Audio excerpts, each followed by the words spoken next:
Hello students, इस video में हम डिस्कशन करने वाले हैं addition of the hydrogen halides to the alkene reaction के बारे में, जो कि एक इलेक्ट्रोफिलिक एडिशन रिएक्शन है। ये एल्कीन्स की बहुत ही इंपॉर्टेंट रिएक्शन है। यदि हम एडिशन रिएक्शन की बात करें तो हमारे पास ये एक एल्कीन है। एल्कीन की रिएक्शन जब हाइड्रोजन ब्रोमाइड के साथ करवाई जाती है तो एल्कीन का ये जो आप पाई बॉन्ड देख रहे हैं पूरी तरह से ब्रेक हो जाएगा। जैसे ही पाई बॉन्ड ब्रेक होगा, लेफ्ट हैंड साइड में जो कार्बन है और राइट हैंड साइड में जो कार्बन है, दोनों कार्बन की वैलेंसी इनकम्प्लीट हो जाएगी। वैलेंसी फ्री होने के बाद वैलेंसी को कंप्लीट करने के लिए जो ये लेफ्ट हैंड में कार्बन एटम जो आप देख रहे हैं, ये हाइड्रोजन एटम के साथ न्यू सिग्मा बॉन्ड फॉर्मेशन करेगा। इसके साथ ही जो राइट हैंड साइड में कार्बन एटम है उसकी वैलेंसी फ्री हो जाएगी। वो वैलेंसी को कंप्लीट करने के लिए हाइड्रोजन ब्रोमाइड के ब्रोमीन एटम के साथ नए सिग्मा बॉन्ड का फॉर्मेशन करता है। इसी तरह ओवरऑल रिएक्शन की हम बात करें तो ओवरऑल रिएक्शन में जो पाई बॉन्ड है उसका ब्रेकिंग होता है रिएक्टेंट में, और प्रोडक्ट साइड में दो नए सिग्मा बॉन्ड का फॉर्मेशन जो हमें दिखाई दे रहा है। प्रैक्टिकली इस रिएक्शन की हम बात करें तो ये हमारे पास एक बीकर है। बीकर में अपने पास एक एल्कीन का सॉल्यूशन है।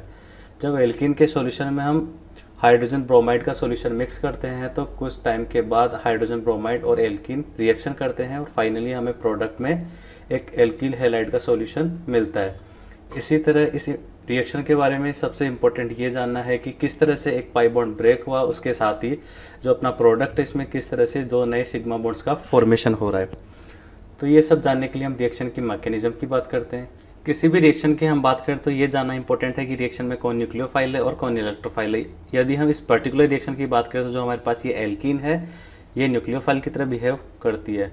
जो एल्कीन का ये पाई बॉन्ड आपको दिखाई दे रहा है, ये पाई बॉन्ड बहुत ही वीक बॉन्ड होता है जो इजीली ब्रेक हो सकता है। जैसे ही पाई बॉन्ड ब्रेक होगा, ये किसी इलेक्ट्रोफाइल पे अटैक करेगा और एक नया प्रोडक्ट मिलेगा अपने को। इसी तरह जो एल्कीन का पाई बॉन्ड है वो एल्कीन को न्यूक्लियस लविंग स्पीसीज बनाता है, इसीलिए ये एक न्यूक्लियोफाइल की तरह बिहेव करती है।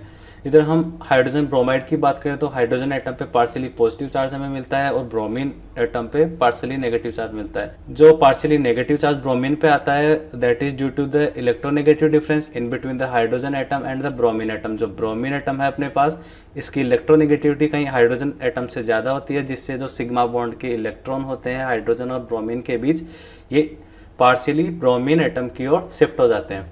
जैसे ही पार्शियली इलेक्ट्रॉन ब्रोमीन एटम की तरफ शिफ्ट होंगे, उसी के साथ ब्रोमीन एटम पे पार्शियली नेगेटिव चार्ज आता है और हाइड्रोजन इस प्रोसेस में इलेक्ट्रॉन्स पार्शियली डोनेट कर रहा है, इसलिए हाइड्रोजन एटम पे पार्शियली पॉजिटिव चार्ज आता है और हाइड्रोजन एटम एक इलेक्ट्रोफाइल की तरह बिहेव करता है।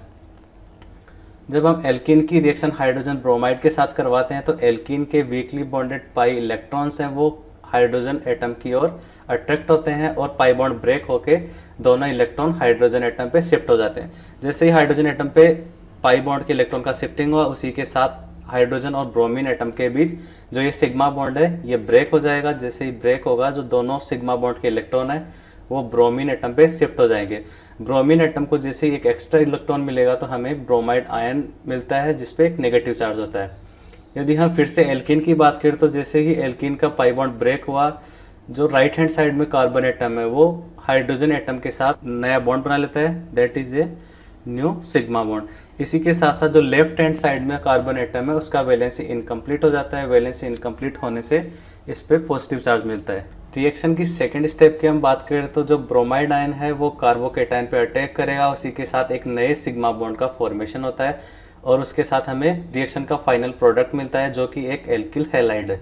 तो स्टूडेंट, इस रिएक्शन की हम काइनेटिक्स की बात करते हैं तो जो रिएक्शन का फर्स्ट स्टेप है वो स्लो स्टेप होता है, जिसको हम रेट डिटरमाइनिंग स्टेप कहते हैं। इसको हम आरडीएस कहेंगे। जो रिएक्शन का सेकंड स्टेप होता है वो एक फास्ट स्टेप होता है, इसकी वजह से रिएक्शन की जो रेट है वो सेकंड स्टेप पे डिपेंड नहीं करती है। इसी के साथ जो रिएक्शन में कार्बोकेटाइन इंटरमीडिएट बन रहा है, इसका रीअरेंजमेंट पॉसिबल होता है। यदि हमें मोर स्टेबल कार्बोकेटाइन फॉर्मेशन हो सकता है तो हम उसी को रीअरेंजमेंट के थ्रू बनाने की ट्राई करेंगे और रीअरेंजमेंट पॉसिबल बनाएंगे। उसी के साथ रिएक्शन में फाइनल प्रोडक्ट की बात करूँ तो जो फाइनल प्रोडक्ट बनता है वो एक मार्कोनिको प्रोडक्ट मिलता है। हमें को मार्कोनिको प्रोडक्ट मिलेगा।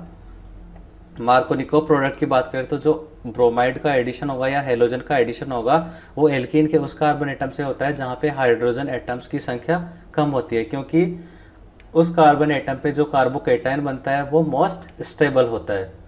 तो इस रिएक्शन के बारे में हम कुछ एग्जांपल्स को देखते हैं। जैसे कि हमारे पास ये एग्जांपल है, जब इस एल्कीन की, ये हमारे पास एक एल्कीन है, जब इस एल्कीन की रिएक्शन हाइड्रोजन ब्रोमाइड के साथ करवाई जाती है तो फाइनल प्रोडक्ट क्या बनेगा, ये हमें जानना है। तो सबसे पहले इस रिएक्शन के बारे में जानने के लिए ये इम्पोर्टेंट है कि सबसे पहले हम जो एल्कीन का पाई बॉन्ड है इसका ब्रेकिंग करेंगे। जैसे ही पाई बॉन्ड ब्रेक होगा, एक कार्बन एटम पे हाइड्रोजन एटम का एडिशन होगा, उसी के साथ जो दूसरा कार्बन एटम है उस पर कार्बोकेटाइन का फॉर्मेशन होगा। तो स्टूडेंट सबसे पहले ये जानना इंपॉर्टेंट है कि हमें कौन से कार्बन पे कार्बोकेटाइन का फॉर्मेशन करना है। तो इस रिएक्शन, पर्टिकुलर रिएक्शन की बात करें तो लेफ्ट हैंड साइड में जो कार्बन एटम है, यदि इस पे कार्बोकेटाइन बनाते हैं तो ये 3 डिग्री कार्बोकेटाइन बनने वाला है। इसी तरह अगर हम राइट हैंड साइड वाले कार्बन एटम पे कार्बोकेटाइन का फॉर्मेशन करें तो ये 2 डिग्री कार्बोकेटाइन होगा। As we know that 3 degree carbocations are much more stable than the 2 degree carbocations, तो हम 3 डिग्री कार्बोकेटाइन बनाएंगे। यहाँ पे पाई बॉन्ड को ब्रेक करेंगे और उसी के साथ एक कार्बन एटम पे हाइड्रोजन बॉन्ड, नए हाइड्रोजन के साथ कार्बन का बॉन्ड बनाएंगे। यहाँ पे कार्बोकेटाइन मिलेगा, ये 3 डिग्री कार्बोकेटाइन है। जैसे ही कार्बोकेटाइन बनेगा, ब्रोमाइड आयन कार्बोकेटाइन वाले कार्बन पे अटैक करेगा और एक नए सिग्मा बॉन्ड का फॉर्मेशन होगा और यहाँ पे एक हेलोजन जुड़ेगा। यहाँ पे एक हेलोजन ब्रोमीन जुड़ जाएगा, ये हमें मिलेगा फाइनल प्रोडक्ट, एक एल्किल हैलाइड। इसी तरह दूसरे कंपाउंड की बात करें तो ये हमारे पास एक रिंग है जिसमें एक पाई बॉन्ड है, उसी के साथ एक मिथाइल ग्रुप जुड़ा हुआ है। जब इसकी रिएक्शन हम हाइड्रोजन ब्रोमाइड के साथ करवाएंगे तो सबसे पहले पाई बॉन्ड को ब्रेक करना होगा। जैसे ही पाई बॉन्ड ब्रेक होता है, कार्बोकेटाइन का फॉर्मेशन होगा। वही एज लास्ट एग्जांपल, यहाँ पे 2 पॉसिबिलिटी हैं कार्बोकेटाइन की। हो सकता है कार्बोकेटाइन लेफ्ट हैंड साइड वाले कार्बन पे बने और दूसरी पॉसिबिलिटी है कार्बोकेटाइन राइट हैंड साइड वाले कार्बन पे बने। तो यहाँ पे कार्बोकेटाइन बनेगा तो ये 3 डिग्री बनेगा, यहाँ पे पॉसिबिलिटी है 2 डिग्री बनेगा। As we know 3 degree much more stable than 2 degree, तो हम 2 डिग्री कार्बोकेटाइन बनाएंगे। यहाँ पे ये कार्बोकेटाइन बनने वाला है 3 डिग्री, ये 3 डिग्री कार्बोकेटाइन है।